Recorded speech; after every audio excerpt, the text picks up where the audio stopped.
Hello students, welcome back to online classes. आज मैं आपको इंडिया की हिस्ट्री के बारे में बताने जा रही हूँ, तो सोचा कि क्यों ना इंडियन कल्चर के बारे में भी कुछ बताया जाए।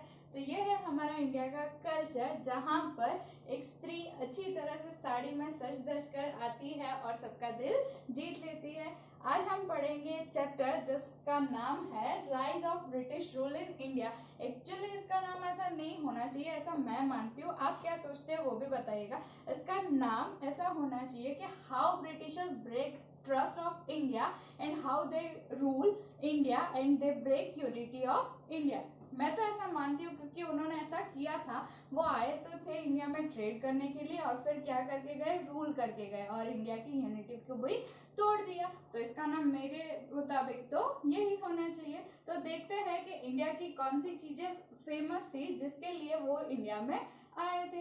तो इंडिया की उस टाइम पर जो स्पाइसेस है, मुस्लिन, सिल्क क्लोथ, इंडिगो, ये सारी चीजें तो फेमस थी जिसके लिए ब्रिटिशर्स उनके साथ ट्रेड करते थे। और ये ट्रेड जो है वो लैंड रूट से हुआ करता था, जिसके डिमांड ज्यादा होने की वजह से, इंडिया की ये सारी चीजें की डिमांड होने की वजह से हमारा ट्रेड अच्छा चल रहा था। और साथ ही साथ ये चीजें तो डिमांड में थी ही, पर इंडियन कल्चर भी सबको इतना इन्फ्लुएंस करता था और ताकि इसी वजह से सब लोग चाहते थे कि वो इंडिया के साथ ट्रेड करें। तो ऐसा क्या हुआ कि ये लैंड रूट जो है वो बंद हो गया और सी रूट फाइंड करने की जरूरत पड़ी।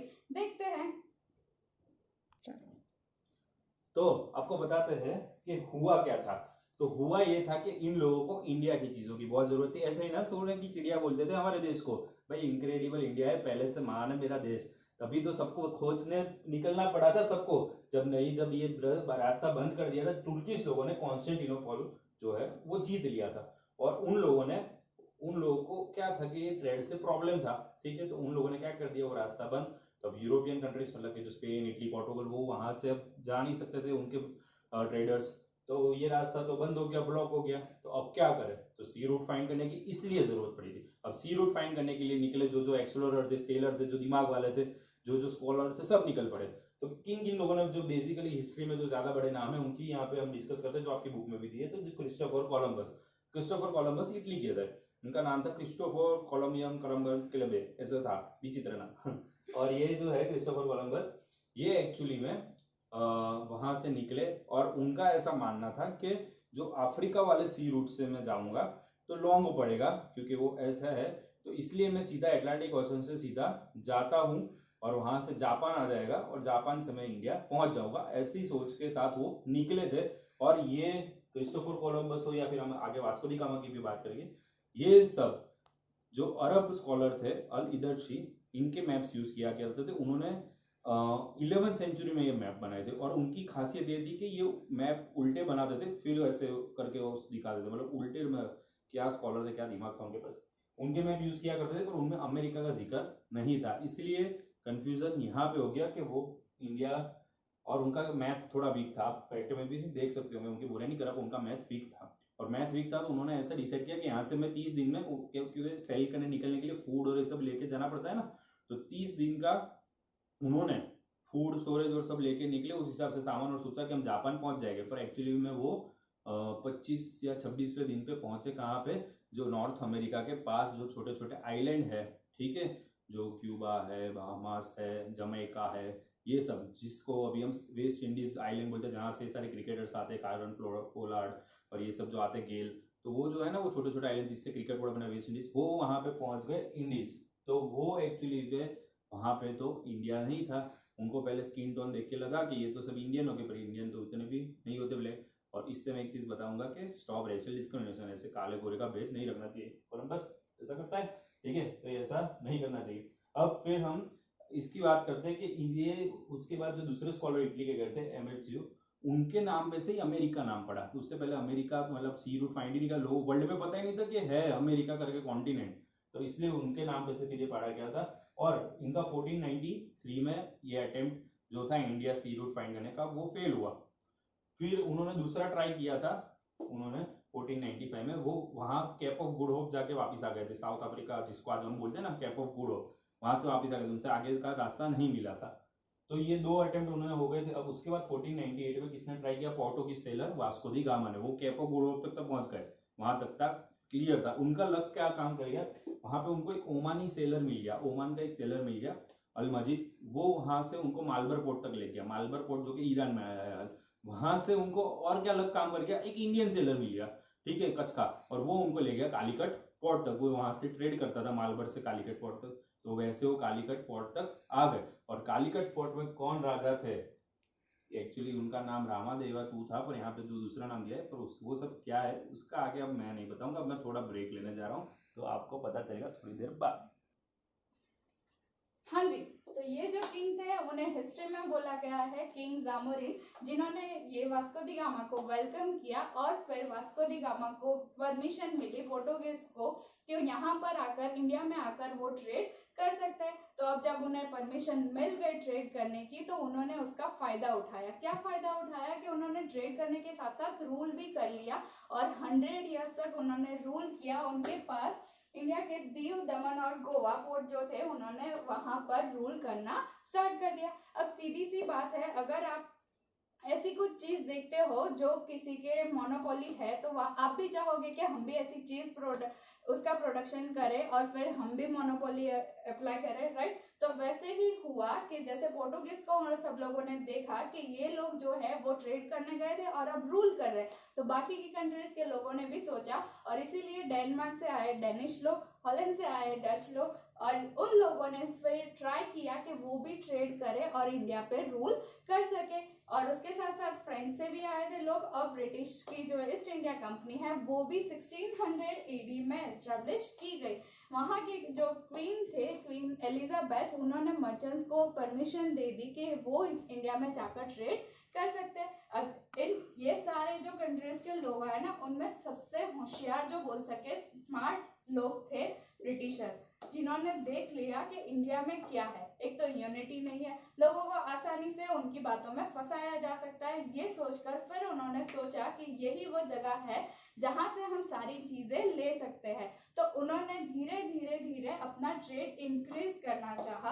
पहले तो उन्होंने ये 1613 एडी में सूरत में जो जहांगीर थे एम्परर, मुगल एम्परर जहांगीर, उन्होंने परमिशन दी, और फिर उन्होंने फर्स्ट अपनी कोठी यानी कि फैक्ट्री बोला जा सकता है वो एस्टेब्लिश कर दी। अब 1613 में उन्होंने अपना एक पैर तो जमा लिया था ऑलरेडी, फिर क्या था, अगर एक पैर रख दिया तो दूसरा पैर रखने में कितना टाइम लगेगा, और फिर उन्होंने पूरा पैर रखा और पूरे के पूरे इंडिया पर रूल करने आ गए।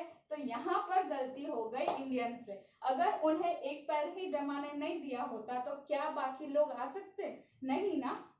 वैसे ही अगर हम देखना चाहे रिसेंटली उसका एक एग्जांपल, तो चाइना जो है हमारे यहाँ पर ट्रेड करने आ रहा है, राइट। तो हम सारी चाइनीज प्रोडक्ट्स जो है वो एक्सेप्ट कर रहे हैं, और देखिए कि अगर धीरे धीरे धीरे ब्रिटिशर्स की तरह उन्होंने भी अपना ये जो पहला पैर तो रख दिया है, उन्हें स्टॉप नहीं किया, तो फिर ये चांसेस है कि ब्रिटिशर्स ने जिस हिसाब से इंडिया पर रूल किया, वैसे ही चाइना इंडिया पर रूल कर सकता है।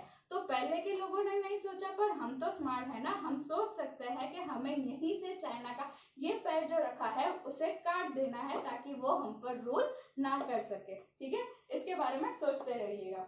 अब उन्होंने ये जैसे मैंने बोला कि अपना रूल जो है वो एस्टेब्लिश करना स्टार्ट कर दिया था। 1687 ईडी में उन्होंने मुंबई को अपना हेडक्वार्टर बना लिया। सूरत अहमदाबाद के जगह पर उन्होंने देखा कि वहां पर उनके झंडे गड़ने वाले नहीं है, या फिर ऐसा बोला जाए कि उनकी दाल पिघलने वाली नहीं थी, तो फिर वहां से वो चले गए मुंबई साइड, और वहीं पर उन्होंने अपना हेडक्वार्टर बना लिया। और फिर धीरे धीरे धीरे धीरे वो अपने हिसाब से सारे जो किंग थे उन्हें बहला फुसला कर अपनी तरफ करने लगे।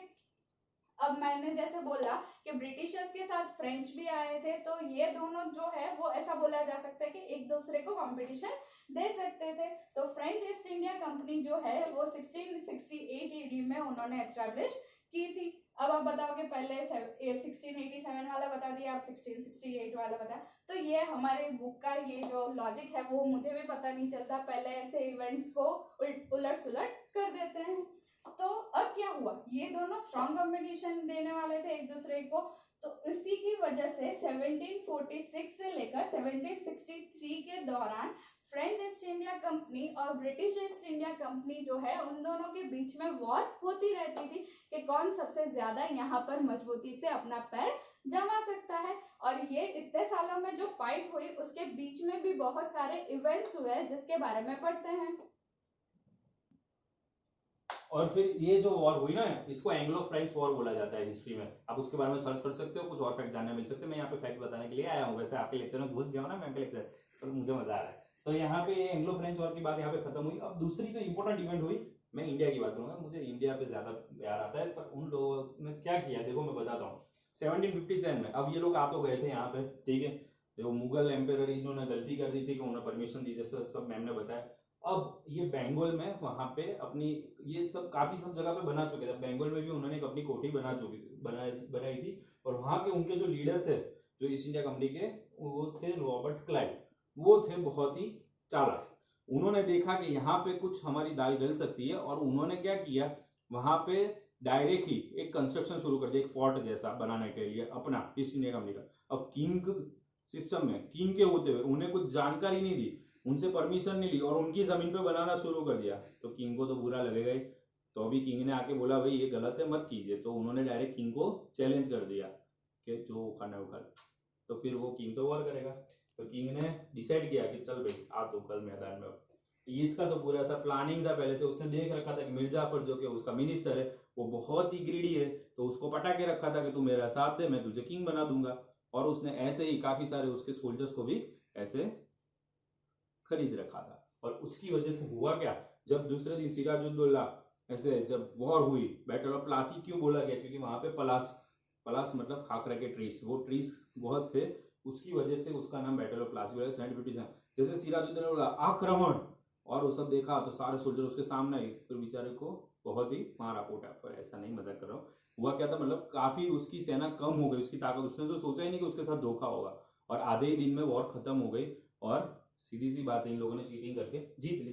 अब चीटिंग करके जीत ली तो यहाँ पे एक स्टेट उनके कंट्रोल में आ गया। हाँ, वादा किया था, मिर्जाफर को किंग बनाया, पर कैसा, पपेट, वो सिर्फ नाम का किंग था, उसका नाम लगता था, बाकी पूरा एडमिनिस्ट्रेशन ये करते थे, पूरा टैक्स भी ये लोग ही कवर करते थे, सब पब्लिक में से रेवेन्यू कलेक्ट करने का काम भी करते थे, और ज्यादा करने लगे, और नाम बदनाम होता था इसका।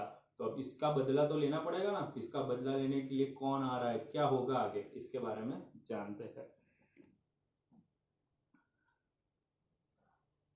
हाँ, तो देखा हमने कि रॉबर्ट क्लाइव ने क्या चाल चली, और फिर मीर कासिम और मीर जाफर को बना दिया गया वहां का किंग यानी कि रूलर। अब मीर जाफर जो है वो किंग तो बन गए, और सारी चीजें जो है फायदा उठा रहे थे ब्रिटिशर्स। ये मीर जाफर से सहन नहीं हुआ, और उन्होंने सोचा कि ये तो गलत बात है, मेरे नाम पे आप लोग पैसे ले रहे हो और मुझे तो कुछ फायदा ही नहीं हो रहा। तो उन्होंने उसका अपोज किया। अब जैसे ही उनका अपोज स्टार्ट हुआ तो ब्रिटिशर्स ने एक और चाल चली, और क्या किया, मीर जाफर के जो सन इन लॉ थे मीर कासिम, तो मीर जाफर को हटाकर उनके सन इन लॉ को मीर कासिम को बना दिया वहां का रूलर, ताकि वो भी उनके हाथों की कठपुतली बनकर रह जाए। अब मीर कासिम जो है वो तो मीर जाफर से भी होशियार निकला, और उसने फिर सोचा कि ये तो मेरे नाम पर ही सारी खराब चीजें कर रहे हैं, रेवेन्यू कलेक्ट कर रहे हैं और सबको परेशान कर रहे हैं, तो ऐसा नहीं होना चाहिए। तो उन्होंने भी अपोज करना चाहा, और अपोज करने के लिए उन्होंने जो है वो साथ लिया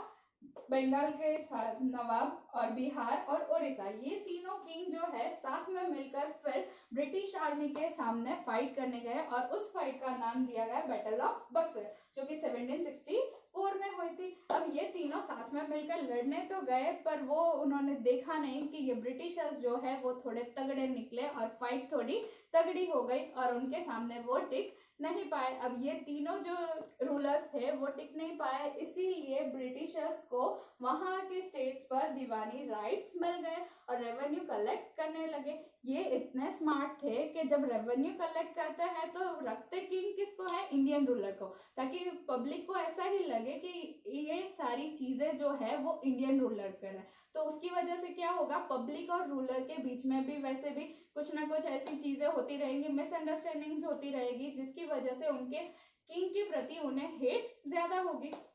ये सारी चीजों का फायदा ही ब्रिटिशर्स उठाते रहे और उन्होंने धीरे धीरे से अपना जो रूल है वो एक्सपांड करना स्टार्ट किया। और किस हिसाब से वो आगे बढ़े वो हम देखेंगे इस वीडियो के सेकंड पार्ट में। अब किसका वेट कर रहे हो? ओ, अब तो वीडियो खत्म हो गया, जाइए।